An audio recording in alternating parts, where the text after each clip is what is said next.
तो जिस एपिसोड के लिए हम बेसब्री से इंतजार कर रहे थे, मतलब जिसके अंदर हमें अल्ट्रॉन विजन देखने वाला था, वो आज के एपिसोड के अंदर में नजर आ गया। और मैं ये बात कहने से बिल्कुल भी पीछे नहीं हटूंगा कि अब तक के जितने भी व्हाट इफ के एपिसोड थे उन सब में ये एपिसोड नंबर 1 पे है। मतलब इसके अंदर जो हमें एक्शन देखने को मिला है आज, उसका तो कोई जवाब ही नहीं है। हमने इस एपिसोड के अंदर कुछ ऐसे मोमेंट्स देखे जिसको हमने कभी कॉमिक्स में भी नहीं देखा। मतलब हमने कभी वॉचर को इस तरह से किसी खतरनाक किस्म की बीइंग से मुकाबला करते हुए मुझे नहीं याद कि हमने कॉमिक्स में भी कभी देखा होगा। लेकिन इस पूरे के पूरे एपिसोड के अंदर वॉचर के कैरेक्टर को जो एक अलग ही जान दी गई है, उसके ऊपर मैं जरूर बात करना चाहूंगा। सो गाइस, दिस इज पीट टाइगर और आज की इस वीडियो के अंदर मैं आप लोग के साथ करने वाला हूँ व्हाट इफ के एपिसोड 8 का ब्रेकडाउन। तो चलिए बिना किसी और बात के फौरन से इस वीडियो को स्टार्ट करते हैं।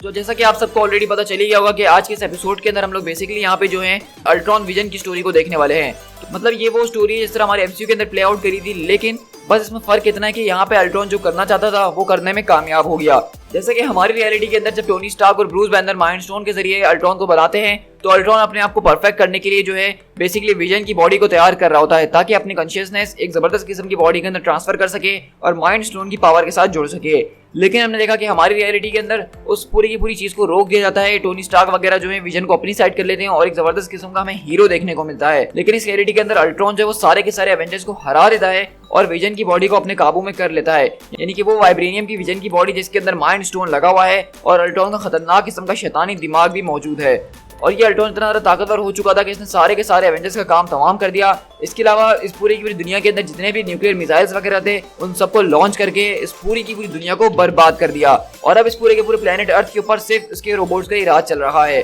लेकिन इसी बीच हम देख रहे हैं कि यहाँ पे अभी भी कुछ लोग जिंदा हैं। आई मीन कुछ तो नहीं, मैं सिर्फ 2 ही कहना चाहूंगा, क्योंकि इस पूरे की पूरी टाइमलाइन के अंदर हमें सिर्फ 2 ही लोग दिखे हैं, जिसमें हमें यहाँ पे ब्लैक विडो नताशा रोमानॉफ नजर आ रही है और क्लेन बार्टन को हॉकाई नजर आ रहा है, जो कि ऑब्वियसली इनके लुक्स को काफी ज्यादा चेंज किया गया है क्योंकि इस तरह की खतरनाक किस्म की डिस्टोपियन टाइमलाइन के अंदर मौजूद हैं। और इसी तरह हम देख रहे हैं कि बेसिकली यहाँ पे इस टाइमलाइन के अंदर ये लोग जो है अभी भी अल्ट्रॉन से मुकाबला करने की कोशिश कर रहे हैं। अभी भी इन दोनों ने अपनी सारी की सारी उम्मीदें हारी नहीं है। हम देख सकते हैं कि हॉकाई का यहाँ पे एक हाथ जो है वो एक साइबरनेटिक आर्म लगा हुआ है, मतलब उसका हाथ के साथ कुछ ना कुछ कांड जरूर हुआ होगा जो कि अल्ट्रॉन नहीं किया होगा। और अब यहाँ पे हम देख रहे हैं कि ब्लैक विडो बेसिकली रशिया की तरफ बढ़ी आगे, क्योंकि वहाँ पे वो केजीबी के पास जाके उसको अंदाजा है कि वहाँ पे कुछ चीजें उनको ऐसी मिल सकती हैं जिसके जरिए वो अल्ट्रॉन को हराने के बारे में कुछ कर सकते हैं। लेकिन इसी के बाद बेसिकली वॉचर की तरफ से हमें सारी की सारी कहानी सुनाई जा रही होती है। वॉचर भी हमें जब ये स्टोरी सुना रहा होता है तो एक अफसोस के साथ सुना रहा होता है, क्योंकि वो बताता है कि मैंने इस तरह की बहुत सारे टाइमलाइंस देखी हैं जहाँ पे हीरो हार जाते हैं, यूनिवर्सेस खत्म हो जाती हैं, लेकिन आज की टाइमलाइन इसने मेरे दिल को तोड़ दिया। ये बात हमें वॉचर कह रहा होता है। और इसी तरह हम देखते हैं कि यहाँ पे हमें सेम वही पूरी की पूरी कहानी वॉचर सुनाता है कि किस तरह से अल्ट्रॉन जो है वो इतना जबरदस्त किस्म का फुल बीइंग बना। और दरअसल हम देखते हैं कि जब यहाँ पे अल्ट्रॉन सारे के सारे अर्थ को बर्बाद करने के बाद सारे के सारे हीरोज को हरा देता है, तो वहीं पे अगले पल एक पोर्टल खोलता है और थैनोस वहाँ पे अपनी एंट्री मारता है पूरे के पूरे इन्फिनिटी गॉन्टलेट के साथ, जिसके अंदर सिर्फ माइंड स्टोन की कमी है जो कि वो अर्थ के ऊपर लेने के लिए आया है। अब आप लोग यहाँ पे थोड़ा सा कंफ्यूज हो रहे होंगे कि ये टाइमलाइन कौन सी चल रही है, थैनोस के पास बाकी स्टोन्स कैसे आ गए, डॉक्टर स्ट्रेंज कहाँ से उसको मिल गए, ये सारी चीजें। तो मैं आपको बता चलूं कि अब ये पूरी की पूरी टाइमलाइन ऑलरेडी चेंज हो चुकी है, क्योंकि इसमें अल्ट्रॉन ने एवेंजर्स को पहले ही मार दिया है। इन्फिनिटी वॉर वाली टाइमलाइन अब वो बिल्कुल अलग तरीके से प्ले आउट करी होगी इस यूनिवर्स के अंदर। तो हमें इन सारी छोटी छोटी बातों पर डिटेल में घुसना नहीं चाहिए। बस हमारे लिए समझने वाली बात यह है कि थैनोस के हाथ किसी न किसी तरीके से इस टाइमलाइन के अंदर इन्फिनिटी स्टोन्स लग गए होंगे और अब वो मुकाबला करने के लिए अल्ट्रॉन के सामने आया है। लेकिन हम देखते हैं कि यहाँ पे थैनोस के कैरेक्टर के साथ जो किया है वो मुझे सच में बहुत ही ज्यादा बुरा लगा है। मतलब उसको एक मजाक बना के रख दिया यार। वहाँ पे अल्ट्रॉन के खिलाफ वो अपना एक हाथ तक नहीं उठा पाता और अल्ट्रॉन अपने माइंड स्टोन की पावर के जरिए उसको बीच में से चीर के रख देता है। मतलब वो एक ऐसे इंसान को चीर रहा है जिसके पास 5 इन्फिनिटी स्टोन मौजूद हैं और उसने अल्ट्रॉन को एक खरोच तक नहीं लगाई। लेकिन फिर अगेन मैं यही कहूंगा कि राइटर्स जिस तरह जिस कैरेक्टर को दिखाना चाहें वो दिखा सकते हैं। कभी किसी कैरेक्टर को बहुत ज्यादा पावरफुल दिखा देते हैं और किसी को बहुत ज्यादा डाउन दिखा देते हैं, और अक्सर कॉमिक्स में भी सारे के सारे फैंस को यही शिकायतें होती हैं। लेकिन कम से कम थैनोस की जो रेपुटेशन बनी हुई थी उसको यहाँ पे इस तरह से खराब नहीं करना चाहिए था, क्योंकि हम उसको पिछले एपिसोड में भी देख चुके हैं कि इसको हीरोइक बना दिया और उसकी पावर लेवल को बहुत ही ज्यादा डाउन कर दिया था। खैर मैं यहाँ पे टाइम वेस्ट नहीं करते हुए आगे बढ़ता हूँ। और इसी तरह हम देखते हैं कि बेसिकली अल्ट्रॉन को तब जाके पता चलता है कि जिस तरह का माइंड स्टोन्स के दिमाग में इसमें लगा हुआ है उस तरह की और भी ज्यादा इन्फिनिटी स्टोन्स मौजूद हैं। और हम देखते हैं कि विजन यहाँ पे अपने माइंड स्टोन की पावर से उसका पूरा का पूरा ऊरो मेटल का जो ग्लव होता है उसको पिघला देता है। ये बात नोट करने वाली, इससे पहले हमने ऊरो मेटल को इस तरह से पिघलते हुए नहीं देखा इससे पहले। अब वो अपने लिए एक नई बॉडी तैयार करता है और सारे के सारे स्टोन्स को अपने अंदर लगा लेता है। इसी के साथ वो रियलिटी स्टोन का इस्तेमाल करता है और वहाँ पे जितना भी कचरा कबाड़ पड़ा होता है उन सबसे अपने जैसे और ज्यादा अपनी आर्मीज को बनाना शुरू करता है। मतलब अब अल्ट्रॉन के पास एक अनलिमिटेड आर्मी बन चुकी है, क्योंकि वो जब चाहे इन स्टोन्स का इस्तेमाल करके अपनी जैसी और बॉडीज बना सकता है। लेकिन यहाँ पे जो एक चीज मैंने नोटिस करी वो ये करी होगी आप लोगों ने भी, कि यहाँ पे हमें अल्ट्रॉन की जो आवाज़ है वो जेम्स स्पेडर की नहीं है, जिन्होंने एज ऑफ अल्ट्रॉन मूवी के अंदर अपनी आवाज़ दी थी। और इस वजह से मैं इस अल्ट्रॉन से ज़्यादा कनेक्ट नहीं हो पा रहा हूँ, क्योंकि जेम्स स्पेडर ने जो अपनी आवाज़ दी थी एज ऑफ अल्ट्रॉन के अंदर, मैं उनकी आवाज़ का बहुत ही बड़ा फैन था। जिस तरीके से वो डायलॉग अपने डिलीवर कर रहे थे, उनका एक स्टाइल ही जो बहुत ज़्यादा यूनिक था, जो कि अल्ट्रॉन की पर्सनैलिटी को इंटरेस्टिंग बना रहा था। और यहाँ पे उनकी आवाज़ को ना पाके मैं थोड़ा सा यहाँ पे डाउन ज़रूर फील कर रहा हूँ। तो हम देखते हैं कि अल्ट्रॉन के पास जैसे ही स्टोन्स आते हैं तो उसके पास एक कॉस्मिक अवेयरनेस आ जाती है और उसको जाके ये पता चलता है कि वो सिर्फ एक अर्थ के ऊपर मौजूद है अभी, और इस तरह के और भी बहुत ज़्यादा प्लेनेट है जहाँ पे वो जाके यही सेम काम कर सकता है। और बेसिकली इसके बाद अल्ट्रॉन का यही मिशन होता है कि वो अपनी सारी की सारी आर्मीज के साथ लेके स्पेस में बढ़ता है और स्पेस के अंदर जितने भी प्लैनेट्स होते हैं उन सबको एक एक करके बर्बाद करना शुरू करता है। मतलब अब अल्ट्रॉन के पास एक अनलिमिटेड आर्मी है, अनलिमिटेड पावर सोर्स मौजूद है, जिसके सामने कोई भी प्लैनेट नहीं टिकने वाला है। इसी तरह हम देखते हैं कि अल्ट्रॉन बेसिकली अपना एक तरह का प्लैनेट डेवलप करता है, सारी की सारी फोर्सेस को अंदर बिठाता है और सबसे पहले वो लोग पहुंचते हैं एसगार्ड के अंदर। अब जैसा कि मैंने आपको पहले कहा कि एसगार्ड यहाँ पे किस टाइमलाइन के अंदर यहाँ कैसे आ गया, इसके ऊपर हम बहस नहीं करेंगे, क्योंकि ये एक ऑल्टरनेट यूनिवर्स है। इसके अंदर सारे के सारे काम अलग तरीके से हुए हैं। इस यूनिवर्स का थॉर तो वो तो पहले ही मर चुका है, तो एसगार्ड को उसने अभी तक बर्बाद नहीं किया है। तो इसी तरह हम देखते हैं कि अल्ट्रॉन यहाँ पे आता है एसगार्ड के ऊपर और अपनी सारी की सारी आर्मी के साथ यहाँ पे हमला बोल देता है और अगले पल पूरा का पूरा एसगार्ड जो है वो खाक के अंदर मिला दिया जाता है। इसी के बाद हम देखते हैं कि यहाँ से अल्ट्रॉन जो अपने अगले प्लेनेट की तरफ जाता है, जो कि द सॉवरेनियर होता है। और बेसिकली ये वही प्लेनेट है जहाँ पे आयशा मौजूद होती है और guardian of the Galaxy 2 movie की ओपनिंग होती है। और हम देखते हैं कि बेसिकली यहाँ पे गार्डियन ऑफ द गैलेक्सी 2 इस वक्त मौजूद है और वो सेम वही इवेंट चल रहे हैं जो कि guardian of the Galaxy volume 2 के ऊपर चल रहे होते हैं, जहाँ पे गार्डियंस जो है यहाँ पे अल्ट्रॉन से मुकाबला करते हैं, लेकिन यहाँ पे कोई भी उनको नहीं रोक पाता और वो प्लेनेट भी बर्बाद हो जाता है। इसके बाद अल्ट्रॉन अगले पल जो सकार की तरफ बढ़ता है, जहाँ हम देख सकते हैं कि यहाँ पे कॉर्ब, मीक वगैरह मुकाबला कर रहे होते हैं, लेकिन ग्रैंड मास्टर की आंखों के सामने उसका पूरा का पूरा प्लेनेट बर्बाद हो जाता है। इसी के बाद वो ईगो के पूरे प्लेनेट को भी डिसइंटीग्रेट कर देते हैं और इसके बाद फाइनली यहाँ पे हमें दिखाया जाता है कि अल्ट्रॉन यहाँ पे ज़ेंडार प्लेनेट की तरफ बढ़ता है। अब ज़ेंडार प्लेनेट बेसिकली वही है जिसको हमने गार्डियन ऑफ द गैलेक्सी के वॉल्यूम 1 के अंदर देखा था, जहाँ पे नोवा कॉर्प मौजूद थी। और हम देखते हैं कि अल्ट्रॉन यहाँ पे भी जबरदस्त किस्म से लोगों के ऊपर हमला बोल ही रहा होता है, लेकिन हम देखते हैं कि यहाँ पे फाइनली एक हीरो ऐसा मौजूद है जो कि उससे मुकाबला कर सकता है और वो आसमान से आके जोर से उसको टक्कर मार के जमीन पे गिरा देता है। अब पहले तो मुझे ये लगा था बिल्कुल कि यहाँ पे शायद नोवा के कैरेक्टर को इंट्रोड्यूस करवाया जा रहा है, क्योंकि नोवा जो है वो ज़ेंडार से ही बिलोंग करता है, वो नोवा कॉर्प का ही एक मेंबर है और उसके पास भी कुछ ऐसी पावर थी जो कि मुझे एक नज़र में दिखी। लेकिन हमें यहाँ पे कोई और नहीं बल्कि कैप्टन मार्वल देखने को मिलती हैं, क्योंकि हम सब जानते हैं कि जब इतने ज़्यादा प्लैनेट्स को डिस्ट्रॉय किया जा रहा है तो वो तो रहती ही स्पेस के अंदर है, तो उनको तो पता चलना ही था कि इस तरह का खतरनाक किस्म का एक मसला आया हुआ है। और इस तरह हम देखते हैं कि वो अल्ट्रॉन से यहाँ पे मुकाबला करने के लिए आती हैं और यहाँ से कैप्टन मार्वल बेसिकली अल्ट्रॉन को कहती है कि लिसन स्काईनेट, मैंने वो किलर रोबोट मूवी देखी है और अब मुझे उसका सीक्वल नहीं देखना है। तो यहाँ पे बेसिकली यहाँ पे कैप्टन मार्वल ने जो है टर्मिनेटर मूवी का रेफरेंस दिया है, जहाँ पे स्काईनेट नाम का एक नेटवर्क होता है जो कि सारे के सारे टर्मिनेटर्स और रोबोट्स को कंट्रोल कर रहा होता है। तो यहाँ पे क्लासिक 90s और 80s का जो रेफरेंस दिया गया है कैप्टन मार्वल की तरफ से।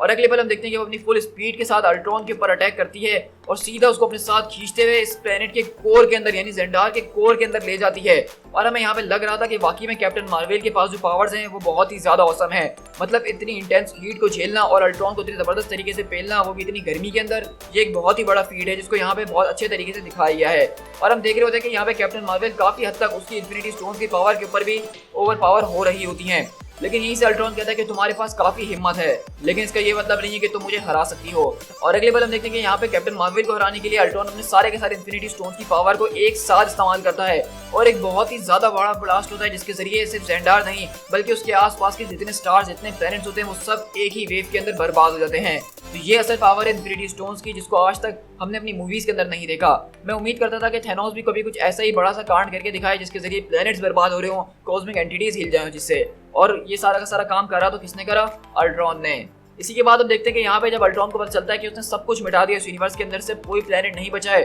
तो उसको अपनी लाइफ बिल्कुल पर्पसलेस फील हो रही होती है, क्योंकि वो एक प्रोग्राम है जिसको पीस लाने के लिए बनाया गया था। अब यूनिवर्स के अंदर इतना पीस हो चुका है कि अब उसके पास करने के लिए कुछ बचा ही नहीं है। लेकिन इतनी देर में हम देखते हैं कि वॉचर हमें अपनी सारी की सारी ये कहानी सुना रहा होता है नरेशन करते हुए। लेकिन अब यहाँ पे अल्ट्रॉन के पास इतनी ज्यादा कॉस्मिक अवेयरनेस आ चुकी है कि वो बेसिकली वॉचर की प्रेजेंस को यहाँ पे फील कर लेता है। जिस तरह से इविल डॉक्टर स्ट्रेंज इतने ज्यादा पावरफुल हो चुके थे कि वो वॉचर को फील कर रहे थे, इसी तरह आज अल्ट्रॉन भी जो है वो वॉचर को यहाँ पे फील कर रहा होता है। और ये देख के हम देखते हैं कि यहाँ पे वॉचर भी जो एकदम घबरा जाता है कि आखिरकार ये सब हो रहा है तो कैसे हो रहा है, मतलब ये कभी होना नहीं चाहिए था, क्योंकि उसने सारी की सारी टाइमलाइंस देखी हुई, उसने पास्ट फ्यूचर प्रेजेंट सब देखा हुआ है और कभी किसी टाइमलाइन के अंदर कभी कुछ ऐसा नहीं हुआ। लेकिन हम देखते हैं कि अल्ट्रॉन वहीं अगले पल पीछे पलट के देखता है अल्ट्रॉन की तरफ और वो समझ जाता है कि मेरी यूनिवर्स की जैसे यहाँ पे और भी ज्यादा यूनिवर्सेस हैं जहाँ पे मैं वहाँ पे भी जाके इसी तरह पीस लेकर आ सकता हूँ। मतलब अल्ट्रॉन अगर एक बार मल्टीवर्स के अंदर निकल गया तो आप समझ सकते हैं जो उसने इस यूनिवर्स का हाल करा है वो किसी और यूनिवर्स का भी यही हाल कर सकता है। और ये देख के हम देखते हैं कि वॉचर एकदम घबरा जाता है और अपने उस पोर्टल को बंद कर देता है जिसके जरिए वो उस यूनिवर्स को देख रहा होता है। और हमें यहाँ पे वाकई में लग रहा होता है कि वॉचर सच में काफी ज्यादा घबराया हुआ है, इससे पहले इसने ऐसा कुछ भी नहीं देखा जो उसने आज देखा है। लेकिन इसी तरह में बताता है वॉचर कि मैं यहाँ पे इंटरफेयर नहीं कर सकता हूँ और इस अर्थ के जो लोग हैं उन्हीं को कुछ ना कुछ करना होगा उसको रोकने के लिए। और इसी तरह हमारी कहानी दोबारा यहाँ पे जो है ब्लैक विडो और हॉकाई के पास शिफ्ट होती है जो कि यहाँ पे केजीबी के आर्काइव्स के अंदर आते हैं। अब केजीबी दरअसल आप समझ सकते हैं कि रशिया की जो है शील्ड थी जिसने विंटर गार्ड प्रोग्राम शुरू करा था, जिसको हमने ब्लैक विडो मूवी के अंदर भी देखा था। और यहाँ पे उसके आर्काइव के अंदर आके वो लोग बेसिकली एक शख्स को ढूंढ रहे हैं जो कि कोई और नहीं बल्कि आर्म जोला है। अब आर्म जोला वही शख्स है जिसने अपनी सारी की सारी कॉन्शियसनेस को एक कंप्यूटर्स के अंदर ट्रांसफर कर दिया था और ब्लैक विडो ये सोच रही है कि हम उसको इस्तेमाल करके अल्ट्रॉन के प्रोग्राम के अंदर घुस के उसके कोड्स को बर्बाद करेंगे, क्योंकि अब सिर्फ एक कंप्यूटर को एक कंप्यूटर ही हरा सकता है। लेकिन हम देखते हैं कि यहाँ पे हॉकाई जो है वो काफी ज्यादा उम्मीद हार रहा होता है, अब उसको इस लड़ाई से बहुत ज्यादा थक चुका होता है और वो ये सब नहीं करना चाह रहा होता। लेकिन वहीं पे वॉचर जो है वहाँ पे ठीक उसके पीछे खड़ा होता है और उसका बस नहीं चल रहा होता कि बस वो इंटरवीन कर दे, लेकिन वो अपनी कसम की वजह से इंटरवीन नहीं कर पा रहा होता। लेकिन इसी बीच हम देखते हैं कि यहाँ पे ब्लैक विडो को इन बॉक्स में से एक शील्ड मिलती है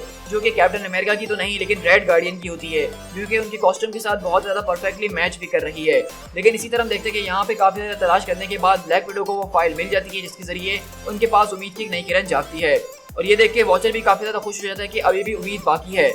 लेकिन हम देखते हैं कि जब वॉचर यहाँ पे मल्टीवर्स के बैरियर के बाहर खड़ा हुआ होता है, जब जहाँ से वो अपनी सारी की सारी रियलिटीज के ऊपर नजर रखता है तो अचानक वो उसमें से एक रियलिटी शेडर होती है, उसमें से सीधा अल्ट्रॉन निकल कर आता है। मतलब अल्ट्रॉन एक ऐसी जगह पे इस वक्त पहुंच चुका है जो कि एक वो रास्ता है जहां से वो किसी भी यूनिवर्स को मल्टीवर्स के थ्रू एक्सेस कर सकता है, जो कि अब तक सिर्फ वॉचर करता है था, वो भी सिर्फ इसीलिए ताकि वो हर एक यूनिवर्स को देख सके, ना कि उसमें इंटरवीन करे। लेकिन अब अल्ट्रॉन यहाँ पे घुस चुका है तो आप समझ सकते हैं कि ये कितना बड़ा ही एक मसला है। इस तरह हम देखते हैं कि अल्ट्रॉन यहाँ पे आता है और सीधा वॉचर के ऊपर जबरदस्त किस्म से अटैक करता है। लेकिन अब यहाँ पे मुझे थोड़ी सी कंफ्यूजन ये है, जैसे कि मैंने आपको ऑलरेडी बहुत बार अपनी वीडियोस के अंदर बताया है कि कॉमिक्स के अंदर इन्फिनिटी स्टोन्स के बारे में बताया जाता है कि वो जो हैं अपनी यूनिवर्स के बाहर काम नहीं करते हैं। लेकिन एपिसोड में आगे जाके देखेंगे कि किस तरह से वो अलग अलग ऑल्टरनेट रियलिटीज के अंदर भी इन इन्फिनिटी स्टोन्स का इस्तेमाल कर रहा है। तो यहाँ पे मेरे पास इसको समझाने के लिए आपको सिर्फ एक ही थ्योरी मौजूद है, वो ये है कि जैसा कि अल्ट्रॉन की जो आर्मी है बची कुची वो अभी भी अर्थ के ऊपर मौजूद है, यानी एक तरह से देखा जाए तो उसका अर्थ के साथ यानी अपनी यूनिवर्स के साथ लिंक बरकरार है। तो शायद हो सकता है कि इसी वजह से अल्ट्रॉन जो है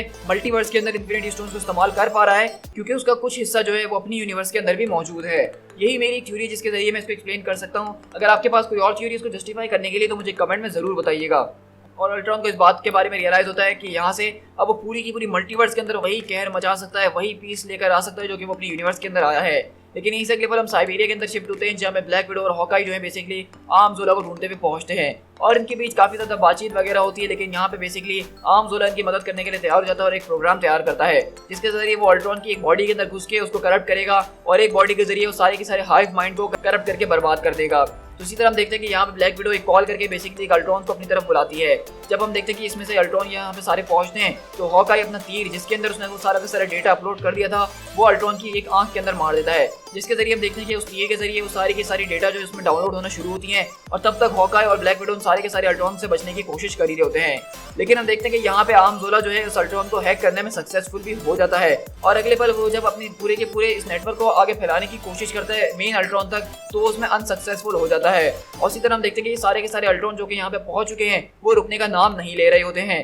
लेकिन वहाँ पे ब्लैक विडो और हॉकाई जो है उसी रास्ते का इस्तेमाल करते हैं जिसको हमने Captain America Civil War movie के अंदर देखा था, जहाँ से बकी, कैप्टन अमेरिका और आयरन मैन की फाइट हो रही होती है। ये वही एक बंकर है जिसको न्यूक्लियर वॉर से बचने के लिए बनाया गया था रशिया के अंदर। तो हम देखते हैं कि ब्लैक विडो अल्ट्रॉन को अपने कंधों पे लेती है यानी कि आर्म जोला को, और वहां से हॉकाई सारे के सारे रोबोट्स को रोकने की कोशिश कर ही रहा होता है। लेकिन ये रोबोट्स कुछ ज्यादा ही होते हैं और वहीं पे हॉकाई का निकलना यहाँ से काफी ज्यादा मुश्किल हो चुका होता है और वो कहता है कि मैंने तुम्हें पहले ही बताया था कि अब मैं लड़ना नहीं चाहता हूँ, मैं थक चुका हूँ। और अगले पर वो सेम अपने उसी तरीके से जान को कुर्बान करता है नताशा का हाथ छुड़वाते हुए, जिस तरह नताशा ने एंड गेम के अंदर सोल स्टोन के लिए अपनी जान कुर्बान करी थी। तो ये दोनों के दोनों पैरेलल्स देख के थोड़ी देर के लिए मेरा दिल जरूर छू गया था। और इसी तरह हम देखते हैं कि ब्लैक विडो वहाँ से आर्म जोला को लेके तो निकल जाती है, लेकिन वहीं से हॉकाई वो यहाँ से बच के नहीं निकल पाता है और वो सारे के सारे रोबोट्स को रोकने के चक्कर में अपनी जान कुर्बान कर देता है। और यहीं से ब्लैक विडो पूछती है कि आखिरकार जब तुम इसकी बॉडी के अंदर घुस सकते हो तो तुमने बाकी की सेंट्रीज के ऊपर काबू क्यों नहीं पाया। तो वहीं से आम जोला यही बात समझाने की कोशिश करता है कि मेरे हिसाब से सारी की सारी कैलकुलेशन बिल्कुल ठीक हैं, लेकिन ऐसा लग रहा है कि अल्ट्रॉन प्राइम जिसके पास ये हाइव माइंड मौजूद है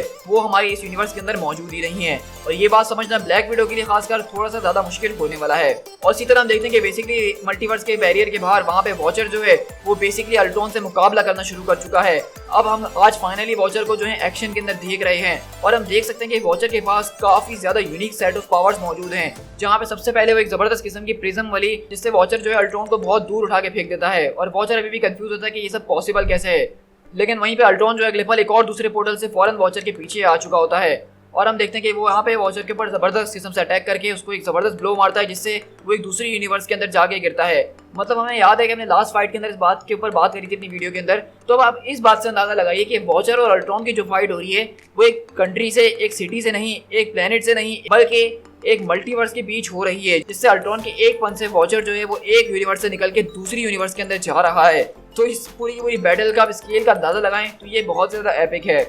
और इसी तरह हम देखते हैं कि यहाँ पे जब अल्ट्रॉन जो है उसको एक प्लेनेट के ऊपर लाके फेंकता है और कहता है कि ये सब मैं पीस के खातिर कर रहा हूँ और यही मेरा पर्पस है और तुम्हारे पास विल नहीं है सबको रोकने के लिए। लेकिन अगले पल हम देखते हैं कि जैसे ही वॉचर के ऊपर अटैक करता है तो वॉचर जबरदस्त किस्म की शील्ड बनाता है और यहाँ से हमें ये सारी छोटी छोटी बातें नोट करनी है कि अल्ट्रॉन के पास इन्फिनिटी स्टोन्स की पावर मौजूद है और वॉचर उसकी शील्ड के जरिए उसकी पावर्स को रोक के उसको दूर भी फेंक रहा है उठा के। और वहीं पर अगले पल वॉचर बोलता है कि मेरी विल के बारे में तुम नहीं जानते हो कि मैं क्या क्या कर सकता हूँ। और अगले पल वो अपनी शक्तियों को चैनल करते हुए एक जबरदस्त किस्म का आर्मर बनाता है और ये एक ऐसा मूवमेंट है जिसको मैंने कभी कॉमिक्स में भी नहीं देखा, जहाँ पे वॉचर जो है बेसिकली एक ऐसे इंसान के साथ जिसके पास इन्फिनिटी स्टोन्स मौजूद है उससे टो टू टो मुकाबला कर रहा है। मैं ये कहूंगा कि कॉमिक्स के अंदर भी इस तरह की स्टोरी को अडेप्ट आज तक नहीं किया गया जो कि करना चाहिए। और इसी तरह हम देखते हैं कि अल्ट्रॉन और वॉचर की जो लड़ाई चल रही होती है वो ऐसी होती है कि वो सारे के सारे यूनिवर्सेस के बैरियर्स को तोड़ रही होती है, एक यूनिवर्स से दूसरे यूनिवर्स के अंदर जा रही होती है। और इसी तरह हमें एक जबरदस्त किस्म का मूवमेंट मिलता है जहाँ हम देख सकते हैं कि अल्ट्रॉन को कि वो एक पूरी की पूरी यूनिवर्स से ज्यादा बड़ा हो चुका है, अपना साइज उसने कर लिया है और वो पूरी की पूरी यूनिवर्स को अपने मुंह से चबा के बर्बाद कर देता है। और इसी तरह वॉचर वहां से अगले यूनिवर्स के अंदर गिरता है